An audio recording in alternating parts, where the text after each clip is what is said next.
Merci pour tes vertus. Merci pour ta puissance. Merci pour la gloire que tu donnes à tes enfants. Merci pour tes bienfaits. Merci pour la santé. Merci pour la gloire.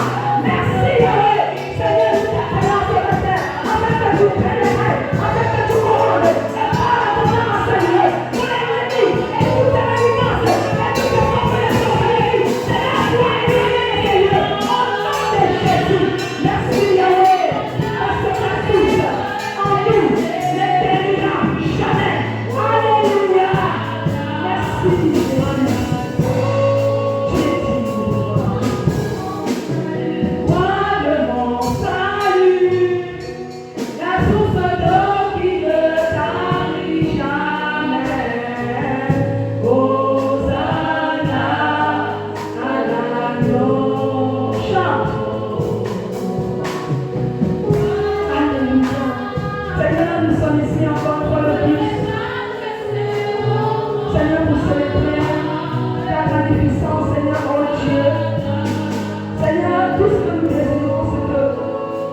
Tu ne permets pas, Seigneur, qu'un seul dimanche, Seigneur, qu'aucune ne se fasse.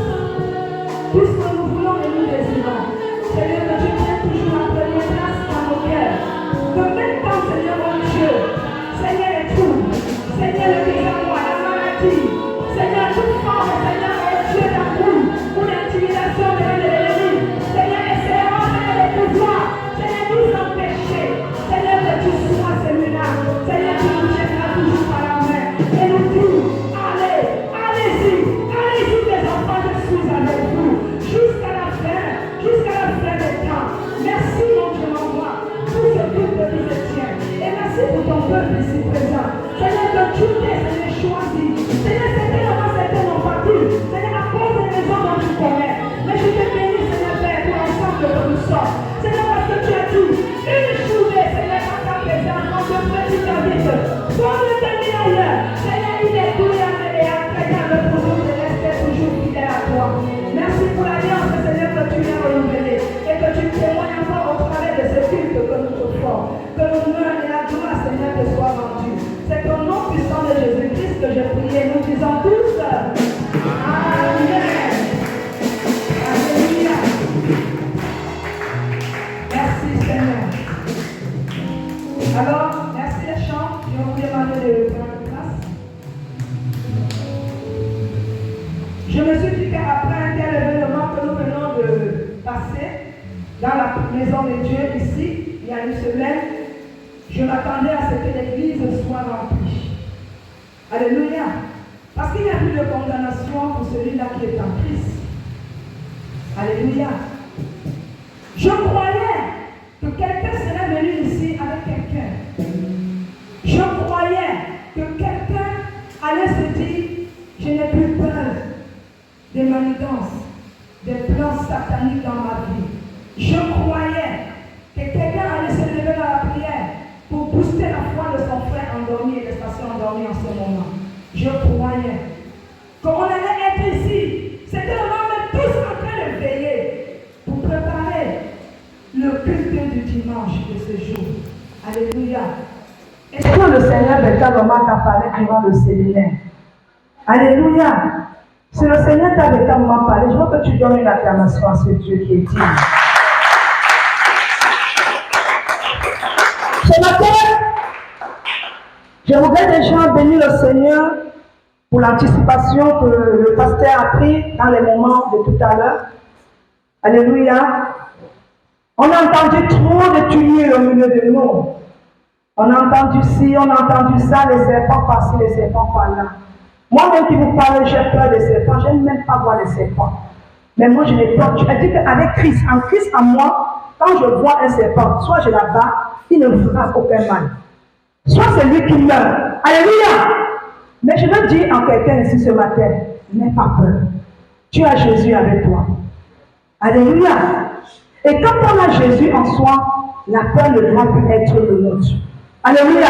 Parce qu'il a dit, celui-là qui est en nous est plus fort que celui-là qui est comment? Hors de nous. Le diable va utiliser toutes les stratégies possibles pour déstabiliser l'œuvre du Seigneur dans ce quartier. Comprenez-le. Nous ne sommes pas en bon voyage ici. Je crois qu'on l'avait déjà signalé depuis le PK9. Nous sommes ici là en aventure pour le Seigneur. Et nous sommes venus ici installer, implanter l'œuvre du Seigneur pour faire dégager les œuvres mystiques et les œuvres de Satan. Vous avez commencé à constater, les routes sont en train d'être faites, l'eau, le courant est en train de suivre, chose qui ne se faisait pas. Et quand il y a des situations de ce genre, je vais encourager quelqu'un, ne fuis pas ta responsabilité. Ne fuis pas. Parce que derrière de telles situations, de telles épreuves, se cache une grande bénédiction. Est-ce que quelqu'un le croit? Si tu ne le crois pas, moi je vais l'acclamer à ta place. Et je vais dire Amen, Alléluia. Alléluia. Ne soyons pas des chrétiens pour nous, ou poltrons. Parce que ça ne doit même pas exister dans notre foi. Alléluia. Alléluia.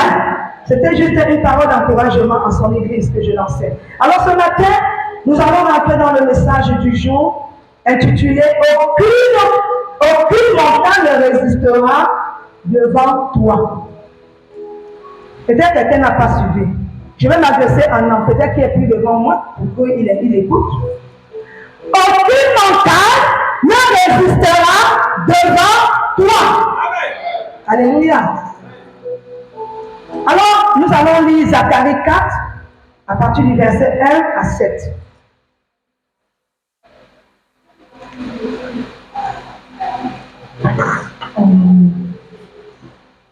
Nous lisons la parole de Dieu dans Zacharie chapitre 4, du verset 1 à 7. L'ange qui parlait avec moi revint, et il me réveilla comme un homme que l'on réveille de son sommeil. Il me dit, que vois-tu? Je répondis, je regarde, et voici, il y a un chandelier tout d'or, surmonté d'un vase et portant 7 lampes, avec 7 conduits pour les lampes qui sont au sommet du chandelier. Et il y a près de lui 2 oliviers, l'un à droite du vase et l'autre à sa gauche. Au verset 4. Et reprenant la parole, je dis à l'ange qui parlait avec moi, que signifient ces choses, mon Seigneur? L'ange qui parlait avec moi me répondit, ne sais-tu pas ce que signifient ces choses? Je dis, non, mon Seigneur. Au verset 6. Alors il me prit et me dit, c'est ici la parole que l'Éternel adresse à Zorobabel. Ce n'est ni par la puissance, ni par la force, mais c'est par mon esprit, dit l'Éternel des armées. Qui es-tu, grande montagne, devant Zorobabel? Tu seras aplani. Il posera la pierre principale au milieu des acclamations. Grâce pour elle. Amen. Amen. Peut-être tu n'as pas bien compris la lecture. Je vais relire tout à l'heure pour toi. Amen. Mais avant de revenir, je vais d'abord aller dans la définition de certains termes, peut-être que tu n'as pas encore cerné dans ce que je veux te faire part ce matin. Alléluia. Ici, il s'agit de parler de la montagne qui est devant toi. La montagne qui se dresse dans ta vie.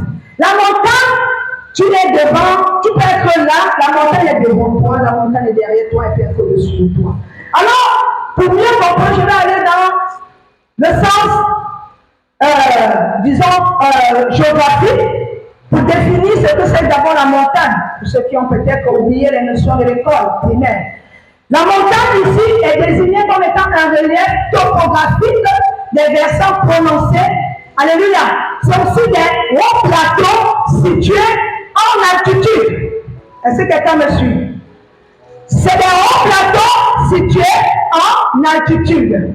Et bibliquement parlant, lorsque nous lisons Zacharie 4, alléluia, à partir de son verset, je crois, 6, c'est ça?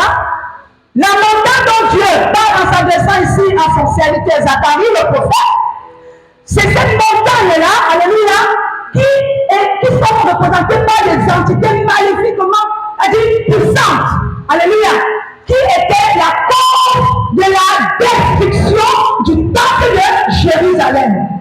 Alléluia. Mais ce matin, je vais dire à quelqu'un de ne pas se laisser intimider, parce que tant que tu as Jésus, ces montagnes vont être aplanies dans ta vie au nom de Jésus. Alléluia. Alors, voici ce que le Seigneur dit à son serviteur. L'ange qui parlait avec moi revint. Et il me réveilla comme on réveille un homme que l'on réveille dans son sommeil. On dirait une tautologie des mots. Il me dit, que vois-tu? Répondis. Je répondis. Je regarde et voici, il y a un chandelier tout d'or surmonté d'un vase et portant 7 lampes avec 7 conduites par les lampes qui sont au sommet du chandelier. Retenez déjà ici que dans la définition que j'ai compris dans cette vision du prophète, parce qu'à la fin vous allez comprendre pourquoi il veut savoir cette vision. Ici, les 7 lampes-là, vous savez que le Seigneur a tout fait en 7 jours. Et le chiffre 7 est reconnu dans la Bible comme le chiffre de la perfection. Alléluia. Je vais continuer d'abord. On va mieux se comprendre à la fin. Et il y avait près de lui 2 oliviers, l'un à la droite du vase et l'autre à sa gauche. Au verset 4. Il reprenant la parole et dit à l'ange qui parlait avec moi, que signifient ces choses, mon Seigneur? Alléluia. Je vais m'arrêter là. Que signifie cette vision que j'ai vue? Zacharie, le prophète, était le serviteur de Dieu que Dieu mandata pour aller parler à ses serviteurs, le sacrificateur ici, Josué, et aussi je parle, selon Agé 2, on parle de Zorobabel, qui était ici le gouverneur de Juda en Israël. Et Dieu va se servir de Zacharie le prophète pour aller parler à ces hommes-là par rapport au temple de Jérusalem qui a été fasciné. Est-ce que quelqu'un me suit? Alléluia. Est-ce que je peux continuer? Alors, dans la vision que nous montre l'ange, le messager de Dieu à Zacharie, vu qu'il y a certaines visions que nous recevons, nous ne comprenons pas le sens. Mais au verset 10, qu'est-ce qu'il dit? Maman, vas-y. Il va vous donner la définition du... Voilà, sur les 7 conduites. Allons-y. Au verset 7. Qui es-tu, grande montagne de Zorobabel? Tu seras aplani. Il posera la pierre principale au milieu des acclamations. Grâce au elle. Alléluia. Est-ce que quelqu'un comprend cela? Je disais ici que les 7 conduites là qui supportaient les lampes, alléluia, représentent tout simplement ici les yeux. Non, tu as lu quel verset? Le verset 10? Verset 7. Verset 10, vas-y. Car, au verset 10. Au verset 10, vas-y, et c'est le B qu'on va retenir. Car ceux qui méprisaient le jour des fêtes, c'était le commencement, se réjouiront au royaume qu'ils font de la main de Zorobabel. Ces 7 sont les cieux sur l'Éternel, pour toute la terre. Les 7 sont qui représentaient quoi? Les cieux de l'Éternel. Les cieux de l'Éternel représentent simplement les 7 conduites. Dont les lampes là représentent les yeux de l'Éternel sur toi. Si quelqu'un ne le croit pas, je vais dire Amen pour toi ce matin. Parce que si tu introduis, ce n'est pas de ma faute. Alléluia. Il faudrait que vous suivez-moi. Hein? Suivez-moi. Si je me perds, le Saint-Esprit va m'aider. Amen. Dans le verset 10, au niveau B, il va donner la définition qu'il a vue à son verset 2, en disant que les 7 conduites sont quoi?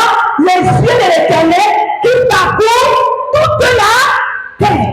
Ça veut dire que lorsque tu es avec Dieu, son regard est focalisé sur toi. Le Dieu peut tout faire.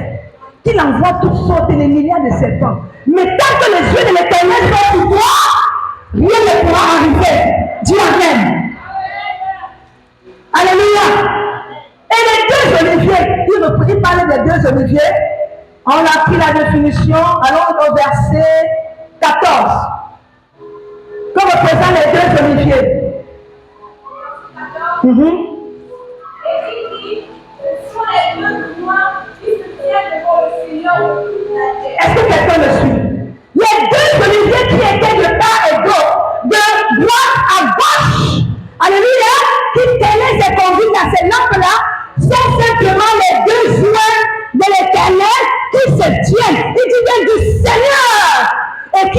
Seigneur, c'est l'éternel des amis. Ce sont ces deux joints qui se tiennent de ton côté gauche et de ton côté droit. Est-ce que quelqu'un me suit? Pour qui? Pour faire quoi? Pour parcourir la terre. On a parlé des yeux de l'éternel et on a parlé des joints de Dieu. Alléluia! Ça veut dire que lorsque tu marches, ne pense pas que tu es seul. Je vais dire à quelqu'un cela et je vais vraiment si je peux ouvrir vraiment ma pensée, mon cœur et lui remettre. Crois que tu n'es plus seul quand tu es en Jésus. Ce qui amène souvent certains chrétiens à paniquer, c'est parce qu'on doute de la personne qu'on a acceptée comme Seigneur et Sauveur dans notre vie. Et c'est pourquoi le diable peut faire ce qu'il a fait. Alléluia! Alléluia! Je vais continuer la lecture au verset, vas-y au verset 6. Au verset 6.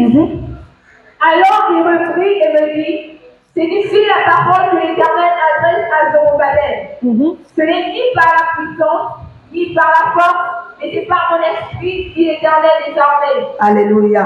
Ce n'est ni par la force, ni par l'intelligence, n'est-ce pas? Mais par l'esprit de l'Éternel, dit Dieu. Ça veut dire quoi ici? Je vais dire à quelqu'un ici là que toutes les montagnes qui se sont dressées dans ta vie, depuis peut-être ta naissance jusqu'à aujourd'hui, tu subis des situations dont tu ne comprends pas la provenance, tu ne comprends même pas les raisons pour lesquelles tu subis cela. Mais je viens t'informer ce matin que quelles que soient les montagnes qui se sont dressées dans ta vie seront aplanies à partir de maintenant, au nom de Jésus. Je ne vais pas crier aujourd'hui parce que je n'ai pas la voix. Mais quel que soit ce que tu vas entendre de la bouche de sa servante, dis simplement Amen. Alléluia! Parce que le Seigneur veut dire quelque chose à quelqu'un au travers de ce livre. Les montagnes qui étaient dressées contre Zorobabel, le Seigneur vient maintenant le dire. Parce que quand vous lisez le livre d'Agé, vous allez mieux comprendre ce qui s'est passé là-bas. Alléluia! Ils ont souffert. Ils ont souffert de tortures. Ils ont souffert de persécutions. Ils ont souffert de toute œuvre démoniaque dans cette ville. Au point où même le temple, on dit bien le temple, l'église, a été détruite. Et si l'église a été détruite, moi je me suis posé la question ici, où étaient les hommes de Dieu? À un moment donné, arrêtons de mettre l'anathème sur les autres. Chacun de nous a une part de responsabilité. Amen. Si vous laissez les choses se faire et laissez simplement la responsabilité à une seule personne, retenez une chose, cela va arriver. Si Dieu en parle dans son livre de Zacharie, ça veut dire que ce n'est pas parce que c'était à leur temps, ça peut aussi arriver à notre temps si nous dormons. Alléluia! Alors, chère Église, arrête de dormir. Amen. Est-ce que nous sommes ensemble? Qui es-tu? Prends le montagne devant Zorobabel. Zorobabel n'était qu'un gouverneur, hein? Il n'était qu'un dirigeant du pays. Mais quand on parle de Zorobabel, ça veut dire qu'il avait aussi une part, il avait une crainte en l'Éternel. Amen. Et le regard de Dieu était sur lui. C'est pourquoi il dira, qui es-tu, montagne? Devant Zorobabel, tu seras aplani. Et il posera la pierre principale. Dis la pierre principale. La pierre principale. On posera notre pierre principale. Et elle a déjà été posée. Il faut simplement la construction, la continuité dans ce que nous avons commencé. Alléluia. Et il a promis. C'était une promesse. Quelle que soit la montagne qui se dresse devant mon fils, mon serviteur, tu seras aplani. Quelle que soit la montagne qui se dresse devant l'homme et l'Éternel, il sera, tu seras aplani. Au nom de Jésus. Aucune auteur. Aucune, je ne sais pas quoi, divinité, domination ne pourra être au-dessus de la force de Jésus. Amen. Au milieu des acclamations, grâce pour grâce. Grâce, grâce pour elle. Qui est pour qui? Pour qui? La ville. Alléluia. Et nous allons comprendre, parce que je veux simplement ici dire, que ne redoute pas à ce que tu as déjà. La force que Dieu t'a donnée. Cette force-là, c'est pour préserver ta destinée. Tu as une destinée prophétique à préserver, bien-aimé. C'est encourager quelqu'un ce matin en disant, ce n'est pas le fait d'avoir 3 amis qui fait de toi quelqu'un de particulier. Je vais dire cela à quelqu'un ce matin. Hein? Parfois, la Bible dit dans le proverbe, celui-là qui a 3 amis, il a pu voir sa tête. Il y a des amis avec qui tu peux marcher, qui peuvent t'amener jusqu'à ton succès, ta destinée. Mais il y a des amis qui viennent pour te détourner de ta destinée. Et c'est ce genre d'amis, je te dis, dégage. Éloigne-toi d'eux. Alléluia. Et pour cela, il te faut une prise de conscience. Et pour une prise de conscience, j'ai noté 4 points. J'espère qu'avec le temps, nous allons terminer cela. Alors, le premier point que j'ai relevé, il faut lier l'homme fort qui s'oppose à ta destinée, du moins à ton succès, à ton élévation, à ta guérison, à ton travail, à ton mariage. Alléluia. Et nous allons mieux comprendre cela en lisant Matthieu 12, verset 22 je crois verset 29.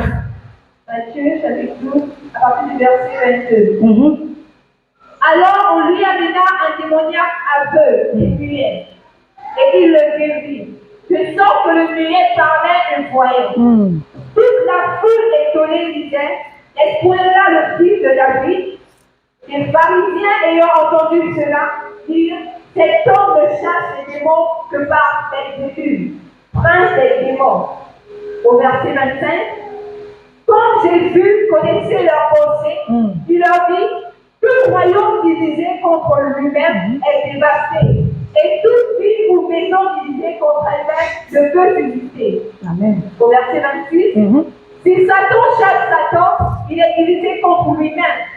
Comment donc son royaume subsistera-t-il? Et si moi, je chasse les démons par Belzébul, mon fils, par qui les chasse-t-il? C'est pourquoi ils seront eux-mêmes vos juges. Au verset 28, au verset 29, oui. Au verset 28, mais si c'est par l'Esprit de Dieu que je chasse les démons, le royaume de Dieu est donc venu vers vous. Amen. Au verset 29, oui, comment quelqu'un peut-il entrer dans la maison d'un homme fort et piller ses biens sans avoir auparavant lié cet homme fort? Alléluia. Alors seulement il pleura sa maison. Amen. Vous voyez, pour vous donner ce verset 29, il fallait qu'on lise depuis le début pour que vous compreniez. Alléluia. Merci, maman. Ici, Jésus est devant un homme qu'on lui amena, alléluia, qui à la fois était un démoniaque aveugle. Démoniaque aveugle et muet à la fois. Et que Jésus guérit. Quelqu'un qui a triple malédiction sur son corps. Est-ce que quelqu'un me suit? Triple malédiction, non seulement il était possédé d'une part, ensuite aveugle, muet, certainement, et ensuite il était comment? Muet. Voyez à quel point les démons travaillent sur une seule personne.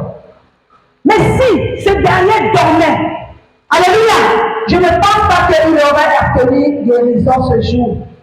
La Bible nous dit ici, au verset 23, il dit, toute la foule étonnée disait, n'est-ce pas le fils de David? Les pharisiens ayant entendu cela dire, cet homme ne chasse les démons que par Belzébul, prince des démons.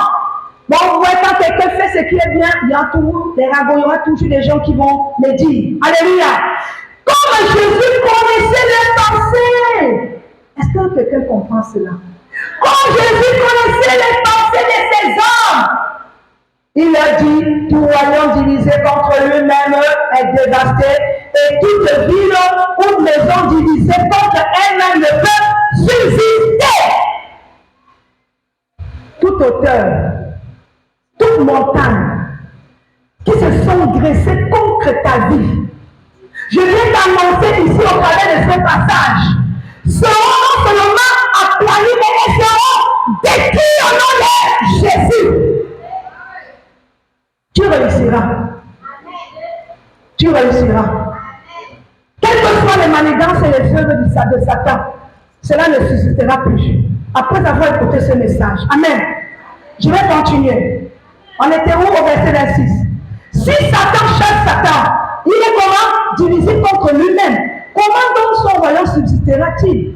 Et si moi je chasse les démons par Belzébul, vos fils, par qui les chasserait-il? C'est pourquoi ils seront eux-mêmes vos juges. Verset 28, suivant. Mais si c'est par l'Esprit de Dieu que je chasse les démons, le royaume de Dieu est donc venu vers vous.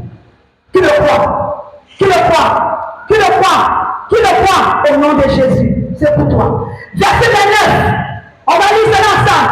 Ou, comment quelqu'un peut-il entrer dans la maison d'un homme fort? Et fait comment? Piller quoi? C'est bien.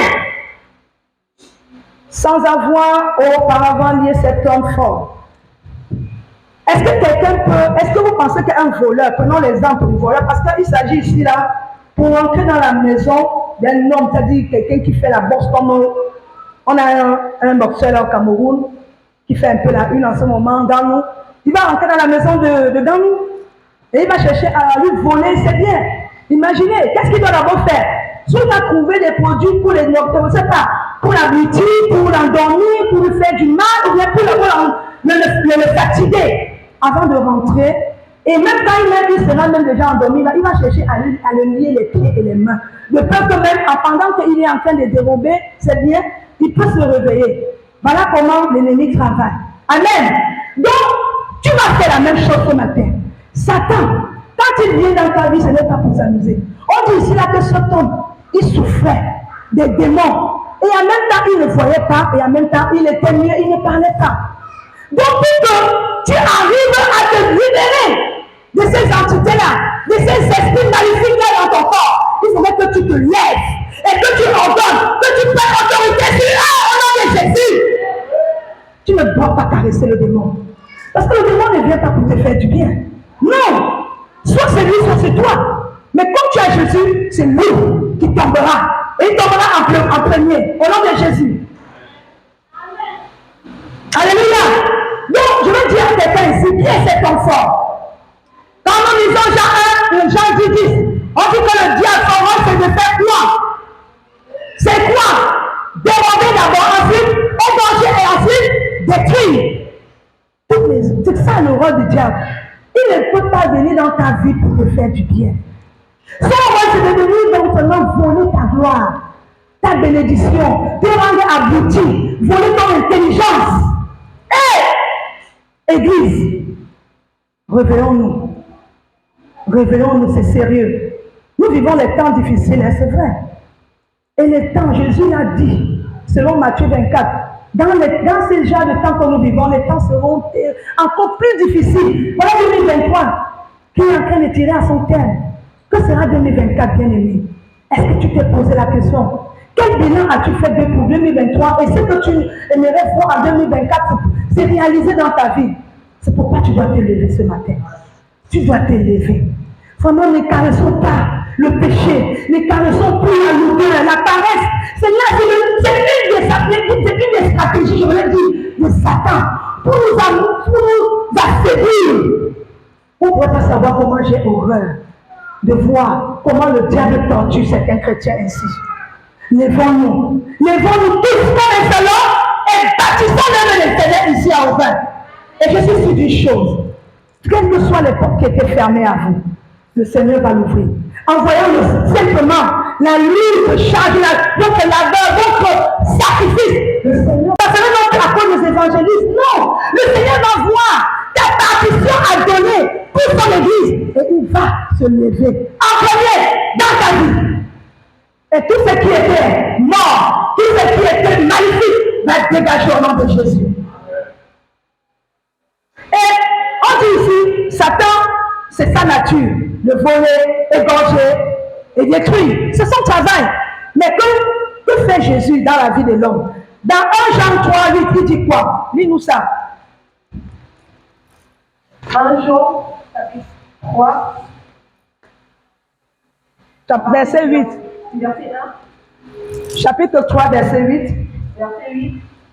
Celui qui pêche est du diable, car le diable pêche, c'est le commencement. Tu veux bien?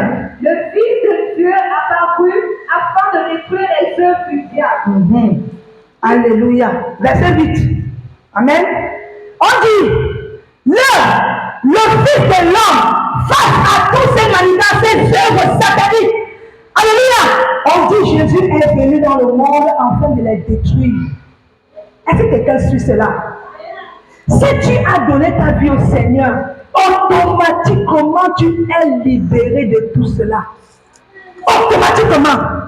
Je vous avais fait part un peu de mon témoignage ici dans notre famille.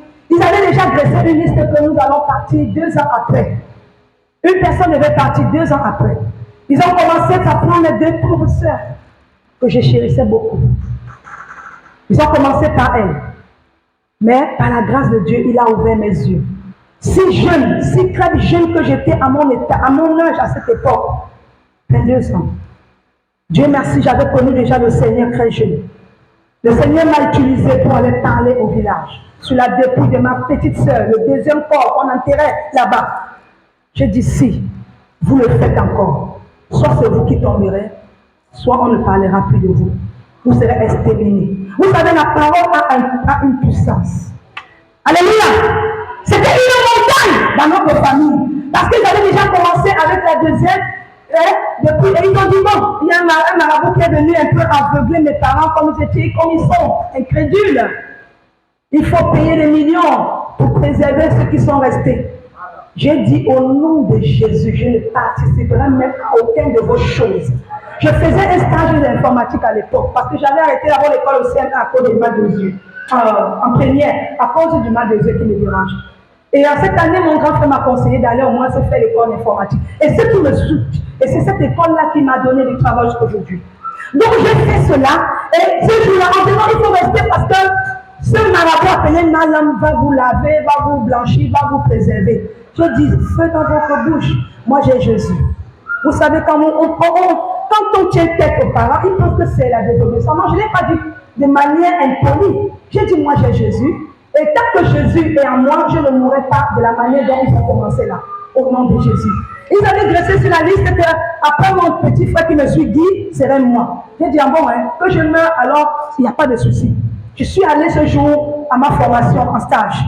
Expressément, je fouillais dans la maison. Et comme par hasard, je rentre à la maison, je trouve qu'on a utilisé mon pain rouge.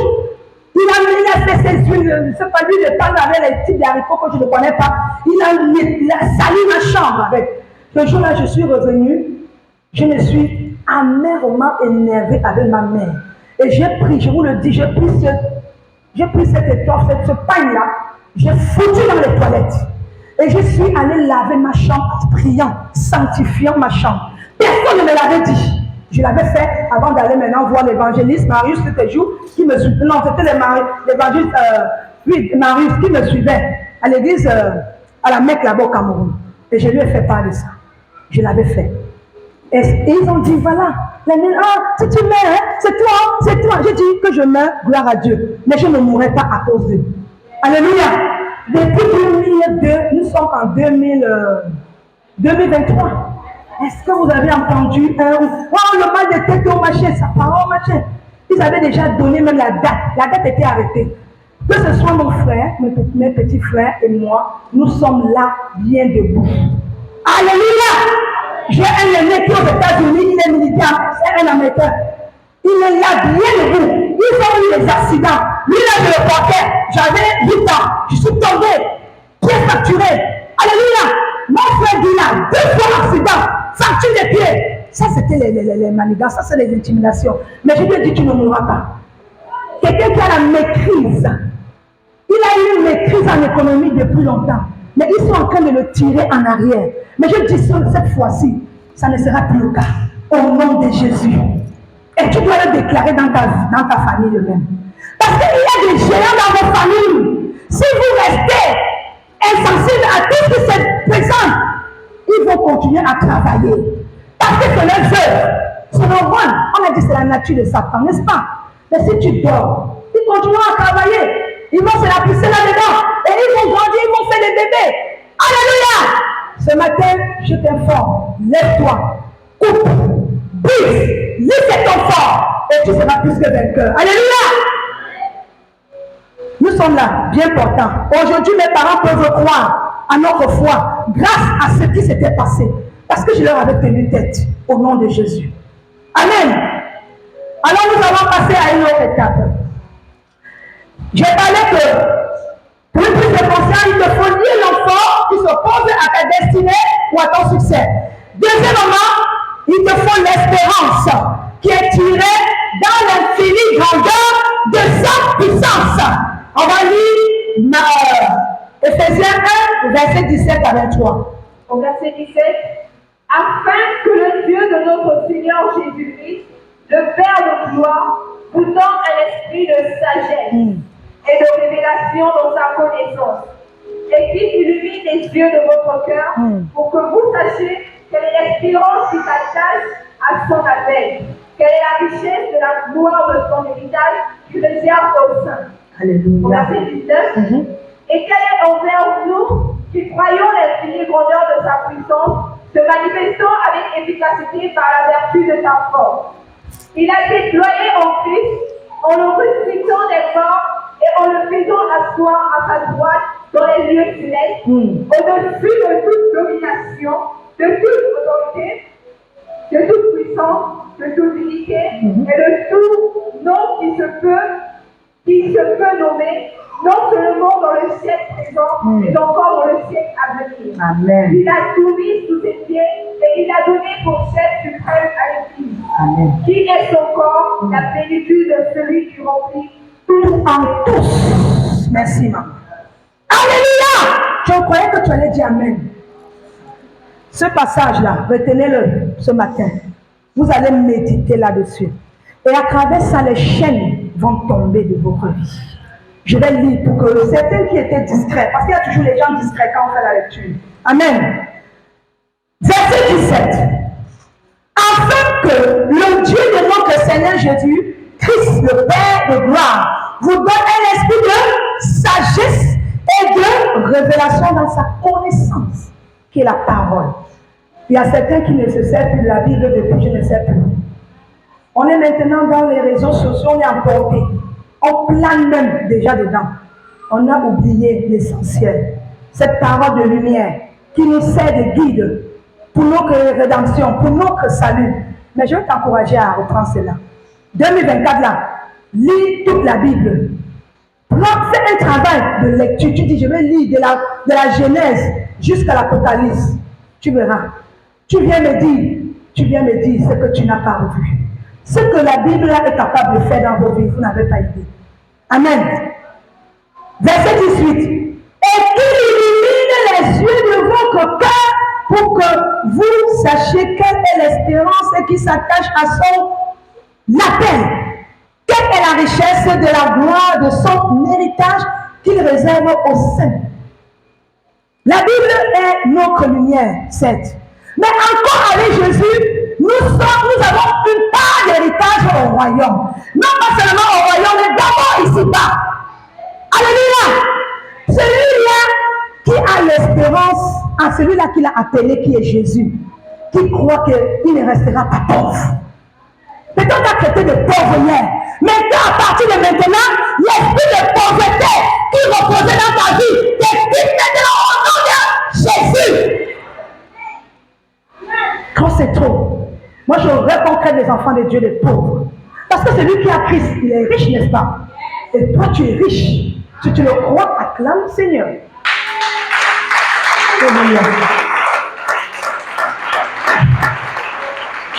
Au verset 19. Quel est envers nous qui croyons l'infinie grandeur et l'infinie grandeur de sa puissance? Peut-être que quelqu'un ne comprend pas, je vais t'expliquer. Quel est envers nous qui croyons l'infinie grandeur de sa puissance se manifestant avec efficacité par la vertu de sa force? Disons. Non seulement il présente ici l'infinie grandeur, non seulement tu as l'espérance, si tu crois en l'éternel, si tu crois en Dieu qui t'a appelé par son Fils, alléluia, tu reçois toute la puissance de dire à un géant, à une montagne qui s'exerce dans ta vie, tu ne sais pas si c'est quel péché, si c'est l'esprit de Trinité qu'on t'a collé, tu te lèves et tu lui demandes les dégâts au nom de Jésus. Parce que tu as en Christ l'infinie grandeur de la toute puissance divine. Peut-être tu ne crois pas. Mais j'aimerais croire à ta place, mais je ne peux pas aussi faire au-delà. Amen. Je continue. Verset 20. Il a déployé en Christ, voilà, en le ressuscitant des morts et en le faisant asseoir à sa droite dans les lieux célestes. Hé Yahweh! Est-ce que vous me dites cela? Hé Yahweh! On dit en Christ. Celui-là qui a l'espérance en Christ. Dieu a déployé. Peut-être que quelqu'un ne connaît pas le terme déployer. Qui a fait les lettres ici comme moi? Le mot déployer signifie simplement ouvrir, développer, déplier. Voilà les synonymes. Mais dans ce terme-là, on dit ici qu'il a ouvert dans toute son intention. Alléluia. Dans toute son intention, ce qui était fermé dans ta vie. Parce que tu crois. Simplement parce que tu crois. Dieu ne te demande pas d'apporter seulement ton argent. Dieu te dit, crois en moi. Repose ta foi en moi. Et tu verras, je vais déployer. Je vais déverser. Je vais ouvrir. Je vais déployer ce qui était attaché sur toi. Et pas seulement, c'est-à-dire il va le faire dans toute son intention. C'est-à-dire, non pas seulement pour toi, ce sera aussi pour ta progéniture. Ta progéniture recevra la même grâce. Alléluia! C'est ce que ça veut dire, déployer. Oh là là! Quelqu'un peut m'aider avec la lecture?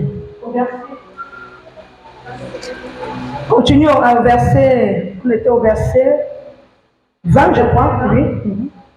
Il a déployé en Christ en le ressuscitant des morts et en le faisant asseoir à sa droite dans les lieux célestes. Amen. Amen. Alléluia. Au verset 21. Au verset 21, au-dessus de toute domination, de toute autorité, de toute puissance, de toute unité et de tout nom qui se peut nommer, non seulement dans le siècle présent, mais encore dans le siècle à venir. Alléluia. Est-ce que quelqu'un me suit là? Est-ce que quelqu'un suit ce que la Bible dit? Il s'agit, c'est Paul qui parle. Il dit, après qu'il est déployé, au verset 20, il dit, au-dessus de toute domination et de toute autorité et de toute puissance. Il y a tellement de domination devant nous. Il y a tellement de montagnes devant nous. Il y a tellement de hauteurs devant nous. Mais Jésus, par la bouche de son serviteur, te dit qu'il a déployé tout cela au-dessus. Il t'a communiqué cette puissance-là. C'est ce que ça veut dire. Il t'a communiqué cette puissance-là pour que tu sois au-dessus. Peut-être quelqu'un ne comprend pas le thème dessus. Mon téléphone est où? En dessous ou au-dessus? Au-dessus. Et qu'est-ce qui est en bas? Voilà, celui qui est en bas est plus faible que celui qui est comment? En haut l'instant. Amen. On dit au-dessus de toute domination et de toute autorité. Tu ne sais pas. Qui peut faire la bouche dans ta famille? Qui est ce géant qui dit que aucune fille n'ira en mariage, ou aucun homme ne fera d'enfant, ou bien aucun enfant ne pourra du travail? Qui est ce géant-là? Qui est cette autorité-là? Qui est cette domination-là? Qui est cette entité-là? Mais Jésus te dit, en moi, je te donne toute puissance au-dessus d'elle. Au-dessus. Le mot au-dessus là, va méditer. Tu ne seras plus celle-là qu'on a toujours mis en bas. Son cas est fini. Son cas est scellé. On ne le connaît plus. Depuis des années, on a tout fait. On est même allé travailler avec son nom pour voir s'il y a un problème de blocage, alors que tout ça c'est encore plus tout amplifié dans la malédiction. N'acceptez plus aller chez les morts. Les histoires d'initiation là, qui nous a dit ça? Tu as Jésus, tu n'as plus besoin de ça. Les qualifications là, on va te blesser un peu le sang, peut-être c'est pour débloquer, on ne débloque pas. Jésus a dit quelque part ici qu'il faut verser ton sang. Alléluia. C'est plutôt les hôtels que tu es en train de nourrir. Tu es en train d'entretenir, on est en train d'entretenir dans ta famille pour te maintenir l'esclave de tous. L'ignorance. Yeshua là, ouvrons les yeux. Oh, je continue. de toute dignité et de tout nom qui se peut nommer, non seulement dans les siècles présents, mais encore dans les siècles à venir. Donc il dit que depuis la création, et puis jusqu'à présent, et même après, ce que Jésus t'a communiqué là, aucun autre esprit, aucun autre esprit, aucune autre puissance que réside en Jésus ne peut te surpasser. C'est ce que ça veut dire. Il va dire au-delà même de siècles à venir. C'est ce que ça veut dire. Amen. Et en verset 22, il a tout mis sous ses pieds et il a donné pour chef suprême à l'Église qui est son corps, la plénitude de celui-là qui remplit tout en tout. La plénitude. Et qui réside en la plénitude si ce n'est le Saint-Esprit. Tu as le Saint-Esprit, le péché n'aura plus d'effet dans ta vie. Tu vivras maintenant, non pas encore comme quelqu'un qui a peur de péché, mais ta vie, tu mèneras maintenant une vie normale et naturelle. Alléluia! C'est ce que ça veut dire. Quelqu'un qui vit dans la plénitude de l'esprit n'a plus peur de péché. Parce qu'il est au-dessus du péché. C'est ce que ça veut dire. Maintenant, si tu laisses encore le péché te dominer, c'est qu'il y a un problème. Reviens, on va prier. Humilie-toi, Dieu est capable. Alléluia! Alors on va d'abord s'arrêter là, on va passer au troisième point que j'ai intitulé la puissance de la foi selon Marc 11, 22 à 24. Rapidement. Marc chapitre 11, verset 22 à 24. Jésus prit la parole et leur dit, ayez foi en Dieu. Je vous le dis en vérité, si quelqu'un dit à cette montagne, ôte-toi de là et jette-toi dans la mer, et s'il ne doute point en son cœur, mais croit que ce qu'il dit arrive, il le verra s'accomplir. C'est pourquoi je vous dis, tout ce que vous demanderez en priant, croyez que vous l'avez reçu et vous le verrez s'accomplir. Alléluia. Amen. Je vais dire à quelqu'un ici là, ici il s'agit de parler à la montagne. Tu vas parler à la montagne après ce moment. Alléluia. Tu dois t'adresser, je ne sais pas quel type de montagne c'est ligué à te perturber, à te faire souffrir.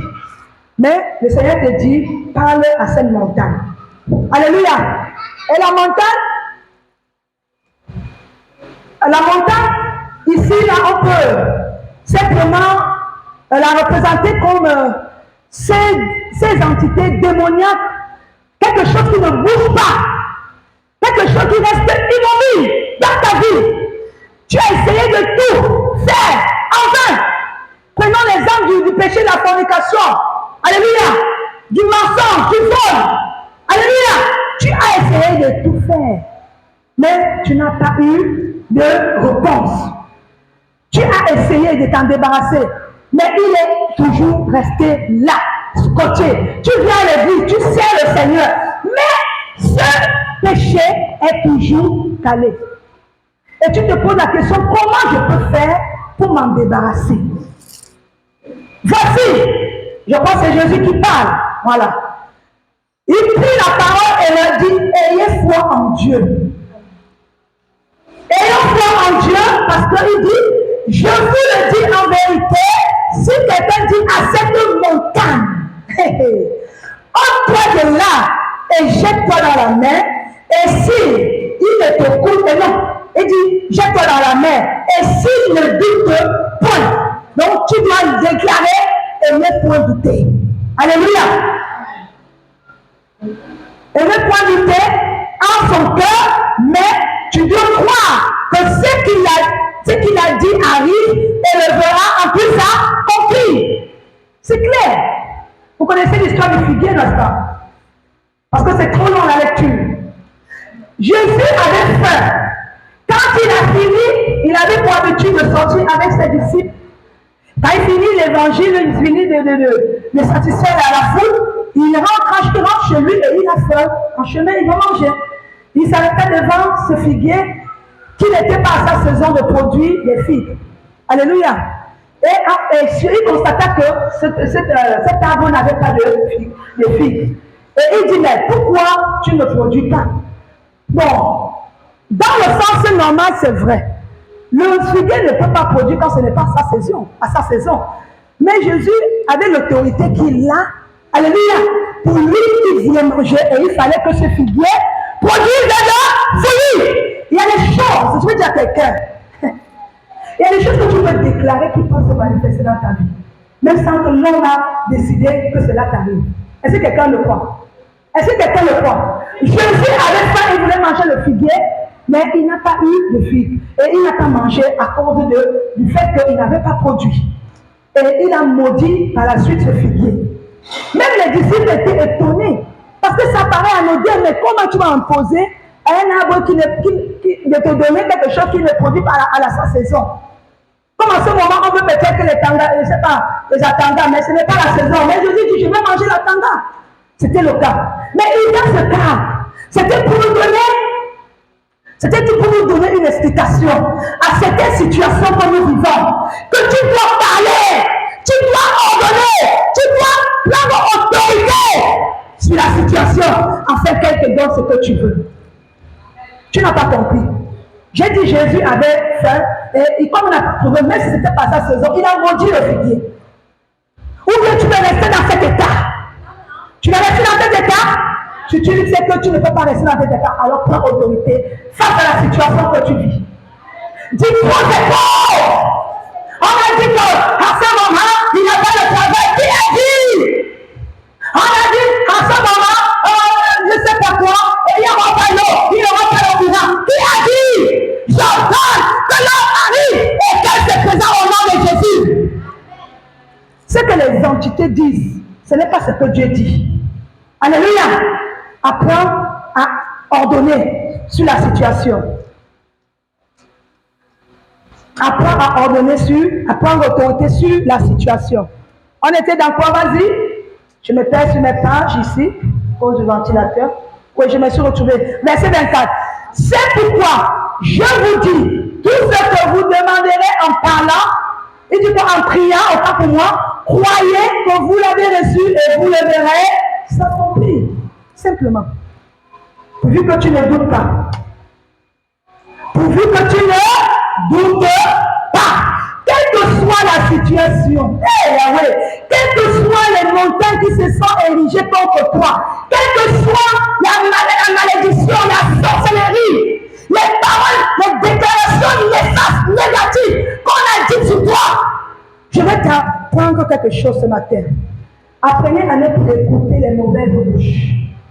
On te dit tu es ceci, regarde bien la tête. Passe. Dis seulement, tu secoues le pied, secoues la poussière de terre, Jésus, et tu avances. Fais comme si tu n'as rien entendu. Vous savez, parfois, certaines paroles que vous entendez, parfois certaines paroles que vous entendez des autres, peuvent vous rendre abrutis. Moudou, comme on dit souvent ici, bête, idiot. Il y a des mots que j'évite de dire à mon enfant, même si tu en connais. Parce que la parole a un impact. Et ça peut agir. Il y a des enfants qui deviennent des sorciers à cause des mauvaises bouches, à cause des mauvaises langues, à cause des mauvais mots qu'on déclare sur eux depuis petit. Et après demain, tu te dis pourquoi mon enfant est comme ça. Comment tu peux accoucher ton enfant, tu le maudis encore. Même s'il est bandit. Qui te donne ce pouvoir? Et après demain, c'est toi qui vas venir encore vers les pasteurs et dire, priez pour mon enfant. Parents, est-ce que je parle à un cœur ce matin? Je parle à un cœur ce matin. Apprenons à dire des bonnes paroles sur nos enfants. Cela on va pour leur avenir. Alléluia. Amen. Alors je viens ici te dire, quelle que soit la situation, tu vas ordonner et prendre autorité depuis la racine. Depuis la racine, tu dois attaquer. Parce que le diable a cette stratégie de toucher la racine. Parce qu'il sait que tu peux attaquer en haut, en surface, mais tant que c'est implanté là. On a dit le figuier. Dieu a maudit le figuier. C'est parce que je n'ai pas le temps, je serai revenu là-dessus pour vous l'expliquer. On dit que l'arbre a commencé à sécher. Aussitôt que Jésus a déclaré sur le figuier. Et les feuilles ont commencé à tomber. Vous savez, quand saison sèche, les feuilles tombent. Non seulement il a séché, mais aussi depuis sa racine. C'est pourquoi, dans le troisième point, j'ai énuméré attaquer la racine du problème.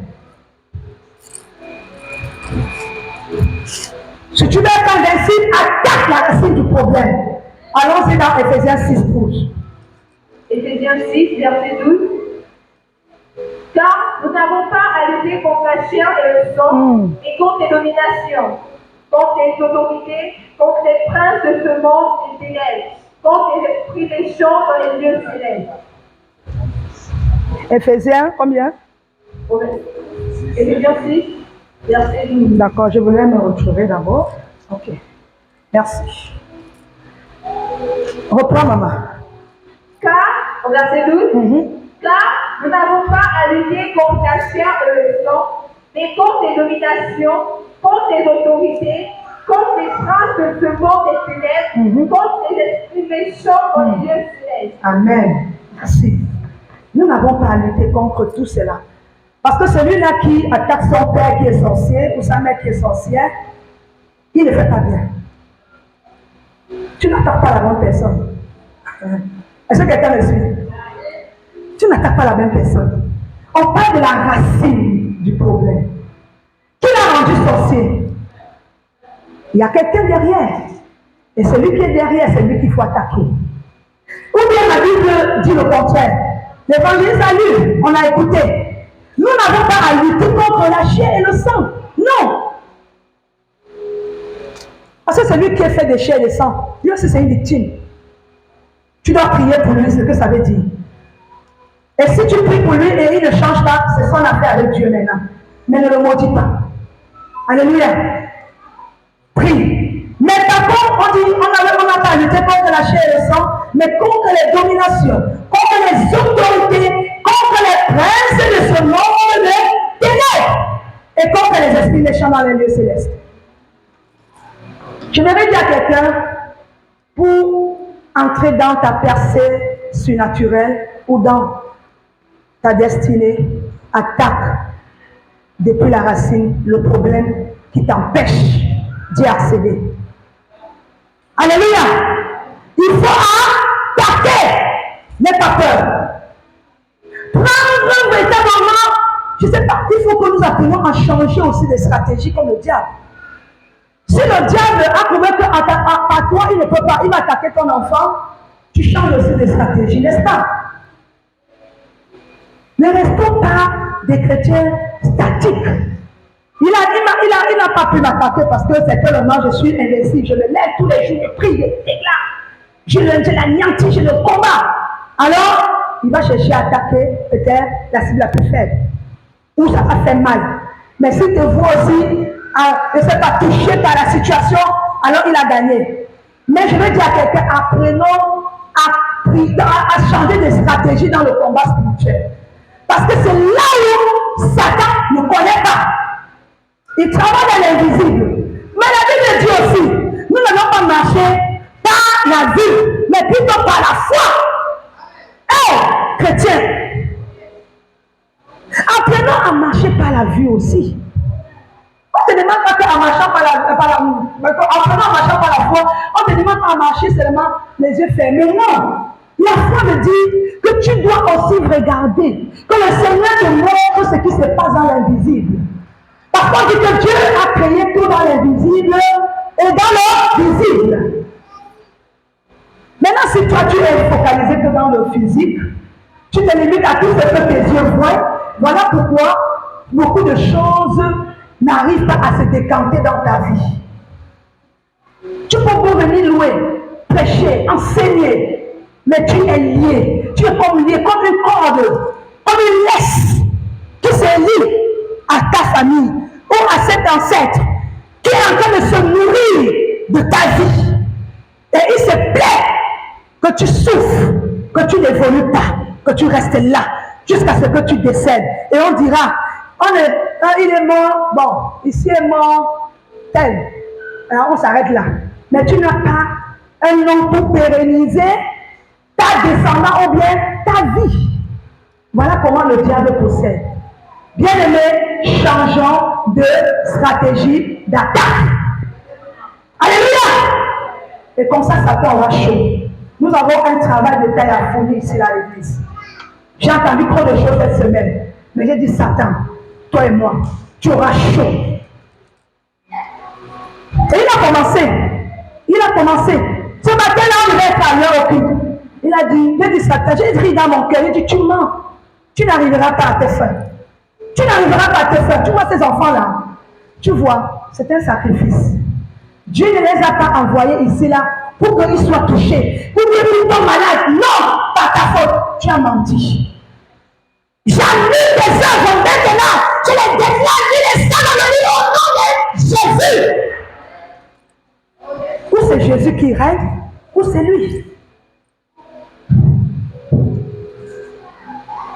La racine du problème, il peut résister. La racine du problème peut résister peut-être à ta voix, mais la voix de Christ, non. Elle ne peut pas. Elle ne peut pas. Quel que soit ce que tu vas déclarer sur ta bouche, au nom de Jésus, il va écouter. Il va écouter. C'est pourquoi je veux qu'on se lève. Je préfère m'arrêter là. Je veux qu'on prie. Prions quelques minutes, s'il vous plaît. Notre Dieu est un Dieu de bonté.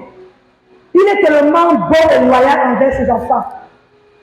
Agile dit que quand Dieu a donné ordre de rebâtir dans le temple de Jérusalem, dans le livre d'Agile, s'il te plaît, dans le livre d'Agile, quand vous allez lire Agile 2, je ne sais pas si c'est au verset 8, il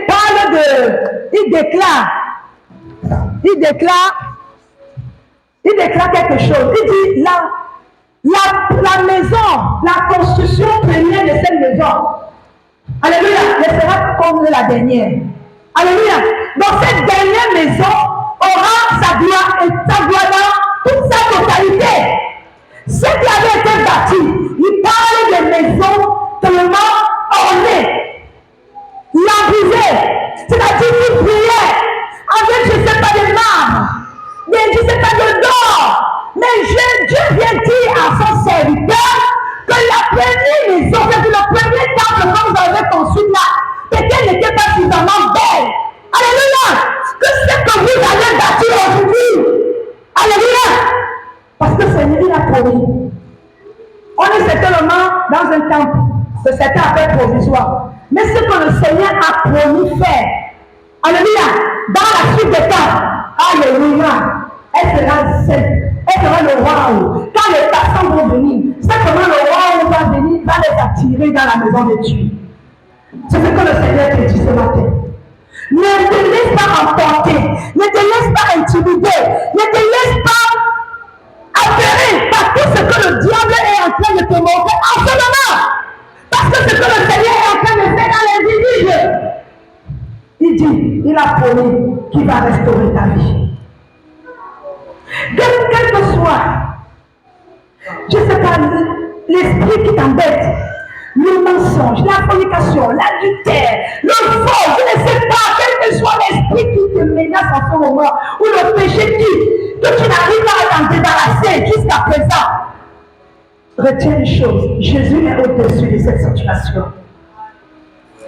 Jésus est au-dessus de cette situation comme il a dit dans Éphésiens 1. Pour celui-là qui croit, qui a l'espérance en son nom, il a été déployé en son nom, en Christ Jésus. Dieu t'a déployé toute sa grâce et sa plénitude. Alors ce matin, tu vas prier et tu vas ordonner